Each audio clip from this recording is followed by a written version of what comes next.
ایوب علیہ السلام اسحاق علیہ السلام کی اولاد میں سے ہیں اور ان کی والدہ لوط علیہ السلام کے خاندان سے ہیں۔ اللہ نے آپ کو ہر طرح کی نعمتوں سے نوازا تھا، حسن صورت بھی اور مال و اولاد کی کثرت بھی۔ بے شمار مویشی اور کھیت و باغ وغیرہ کے آپ مالک تھے۔ جب اللہ نے آپ کو آزمائش و امتحان میں ڈالا تو آپ کا مکان گر پڑا اور آپ کے تمام فرزندان اس کے نیچے دب کر مر گئے، اور تمام جانور جس میں درجنوں اونٹ اور سینکڑوں بکریاں شامل تھیں سب مر گئے۔ تمام کھیتیاں اور باغات بھی برباد ہو گئے، غرض آپ کے پاس کچھ بھی باقی نہ رہا۔ آپ کو جب ان چیزوں کے ہلاک و برباد ہونے کی خبر دی جاتی تھی تو آپ حمد الہی کرتے اور شکر بجا لاتے تھے اور فرماتے تھے کہ میرا کیا تھا اور کیا ہے، جس کا تھا اس نے لے لیا۔ جب تک اس نے مجھے دے رکھا تھا میرے پاس تھا، جب اس نے چاہا لے لیا، میں ہر حال میں اس کی رضا پر راضی ہوں۔ اس کے بعد آپ بیمار ہو گئے اور آپ کے جسم مبارک پر بڑے بڑے آبلے پڑ گئے۔ اس حالت میں سب لوگوں نے آپ کو چھوڑ دیا، بس فقط آپ کی بیوی جن کا نام رحمت بنت افرائیم تھا، جو یوسف علیہ السلام کی پوتی تھی، آپ کی خدمت کرتی تھی۔ سال ہا سال تک آپ کا یہی حال رہا۔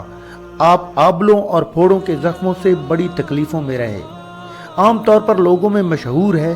کہ معاذ اللہ آپ کو کوڑ کی بیماری ہو گئی تھی، چنانچہ بعض غیر معتبر کتابوں میں آپ کے کوڑ کے بارے میں بہت سی غیر معتبر داستانیں بھی تحریر ہیں، مگر یاد رکھیں کہ یہ سب باتیں سرتاپا بالکل غلط ہیں، اور ہرگز آپ یا کوئی نبی بھی کبھی کوڑ اور جذام کی بیماری میں مبتلا نہیں ہوا، اس لیے کہ یہ مسئلہ متفقن علیہ ہے کہ انبیاء علیہ السلام کا تمام ان بیماریوں سے محفوظ رہنا ضروری ہے جو عوام کے نزدیک باعث نفرت و حقارت ہیں، کیونکہ انبیاء علیہ السلام کا یہ فرض منصبی ہے کہ وہ تبلیغ و ہدایت کرتے رہیں، تو ظاہر ہے کہ جب عوام ان کی بیماریوں سے نفرت کر کے ان سے دور بھاگیں گے تو بھلا تبلیغ کا فریضہ کیوں کر ادا ہو سکے گا۔ الغرض ایوب علیہ السلام ہرگز کبھی کوڑ اور جذام کی بیماری میں مبتلا نہیں ہوئے، بلکہ آپ کے بدن پر کچھ آبلے اور پھوڑے پھنسیاں نکل آئی تھیں، جن سے آپ برسوں تکلیف اور مشقت جھیلتے رہے اور برابر صابر و شاکر رہے۔ پھر آپ نے بحکم الہی اپنے رب سے یوں دعا مانگی، بے شک مجھے تکلیف پہنچی ہے اور تو سب رحم کرنے والوں سے بڑھ کر رحم کرنے والا ہے۔ جب آپ خدا کی آزمائش میں پورے اترے اور امتحان میں کامیاب ہو گئے تو آپ کی دعا مقبول ہوئی، اور ارحم الراحمین نے حکم فرمایا کہ اے ایوب اپنا پاؤں زمین پر مار۔ آپ نے زمین پر پاؤں مارا تو فوراً ایک چشمہ پھوٹ پڑا۔ حکم الہی ہوا کہ اس پانی سے غسل کرو، چنانچہ آپ نے غسل کیا تو آپ کے بدن کی تمام بیماریاں دور ہو گئیں۔ پھر آپ 40 قدم دور چلے تو دوبارہ زمین پر قدم مارنے کا حکم ہوا، اور آپ کے قدم مارتے ہی پھر ایک دوسرا چشمہ نمودار ہوا جس کا پانی بے حد ٹھنڈا، بہت شیریں اور نہایت لذیذ تھا۔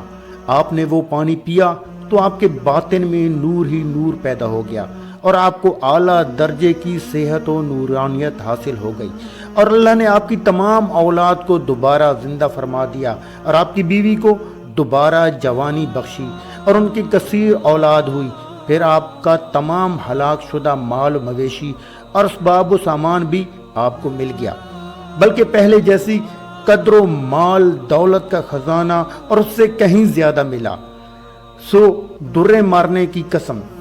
اس بیماری کی حالت میں ایک دن آپ نے اپنی بیوی صاحبہ کو پکارا تو وہ بہت دیر کر کے حاضر ہوئیں۔ اس پر غصہ میں آ کر آپ نے ان کو 100 درے مارنے کی قسم کھا لی تو اللہ نے فرمایا کہ اے ایوب آپ ایک سینکوں کی جھاڑی سے ایک مرتبہ اپنی بیوی کو مار دیجئے، اس طرح آپ کی قسم پوری ہو جائے گی۔ چنانچہ اللہ نے قرآن مجید میں اس واقعہ کو اس طرح بیان فرمایا ہے، ہم نے فرمایا زمین پر اپنا پاؤں مار، یہ ہے ٹھنڈا چشمہ نہانے اور پینے کو، اور ہم نے اسے اس کے گھر والے اور ان کے برابر اور عطا فرما دیے اپنی رحمت کرنے اور عقل مندوں کی نصیحت کو، اور فرمایا کہ اپنے ہاتھ میں ایک جھاڑو لے کر اسے مار دے اور قسم نہ توڑ، بے شک ہم نے اسے صابر پایا، کیا اچھا بندہ، بے شک وہ بہت رجوع لانے والا ہے۔ الغرض ایوب علیہ السلام اس امتحان میں پورے کامیاب ہو گئے، اور اللہ نے ان کو اپنی نوازشوں اور عنایتوں سے ہر طرح سرفراز فرما دیا، اور قرآن مجید میں ان کی مدح خوانی فرما کر اواب کے لاجواب خطاب سے ان کے سر مبارک پر سر بلندی کا تاج رکھ دیا۔ ایوب علیہ السلام کے اس واقعہ امتحان میں یہ ہدایت ملتی ہے کہ اللہ کے نیک بندوں کا بھی اللہ کی طرف سے امتحان ہوا کرتا ہے، اور جب وہ امتحان میں کامیاب اور آزمائش میں پورے اترتے ہیں تو اللہ ان کے مراتب و درجات میں اتنی اعلیٰ سربلندی عطا فرما دیتا ہے کہ کوئی انسان اس کو سوچ بھی نہیں سکتا۔ اور اس واقعہ سے یہ سبق بھی ملتا ہے کہ امتحان کی آزمائش کے وقت صبر کرنا اور اللہ عز و جل کی رضا پر راضی رہنا، اس کا پھل کتنا اچھا، کتنا میٹھا اور کس قدر لذیذ ہوتا ہے۔ واللہ